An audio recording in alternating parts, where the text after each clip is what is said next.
মটরশুঁটির দম রান্না করব। মটরশুঁটিগুলো প্রথমে ছাড়িয়ে নিলাম, তারপর জল দিয়ে ধুয়ে পরিষ্কার করে নিলাম।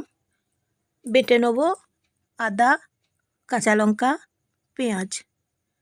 বন্ধুরা, এরকমভাবে মটরশুঁটির দম বানিয়ে একবার খেয়ে দেখুন, খুব সুন্দর লাগছে।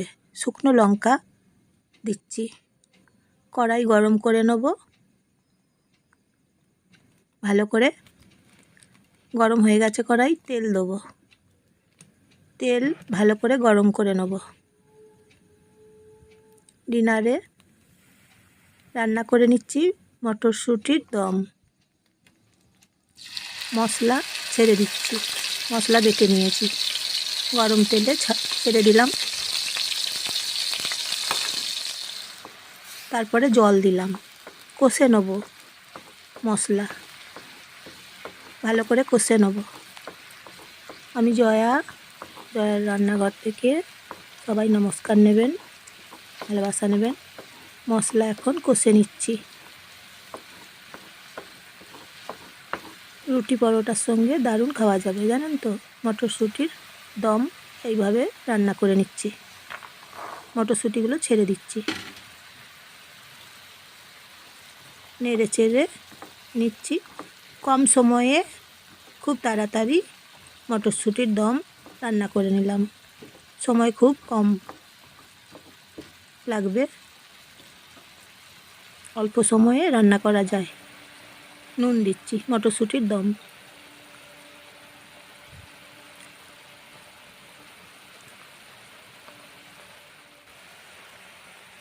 হলুদ গুঁড়ো দিচ্ছি।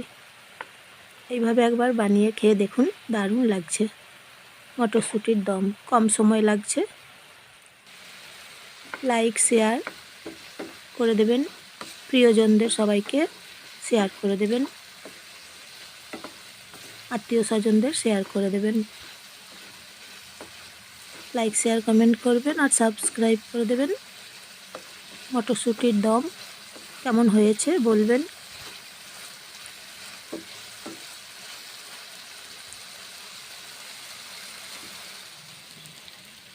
আর একটু জল দিলাম।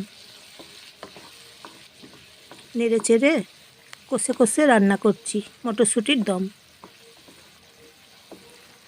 কষে কষে রান্না করি তো, সেই জন্যে খাবারের স্বাদটা দ্বিগুণ বেড়ে যায়।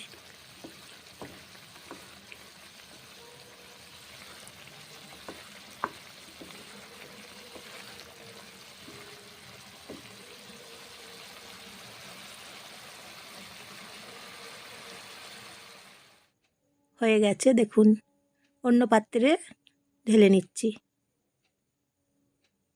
তাহলে আজকের মতন রান্না হয়ে গেল। আবার নতুন রান্না নিয়ে আসবো। আপনারা সুস্থ থাকুন, ভালো থাকুন, নিজের খেয়াল রাখুন, সুন্দর থাকুন। আবার নতুন রেসিপি নিয়ে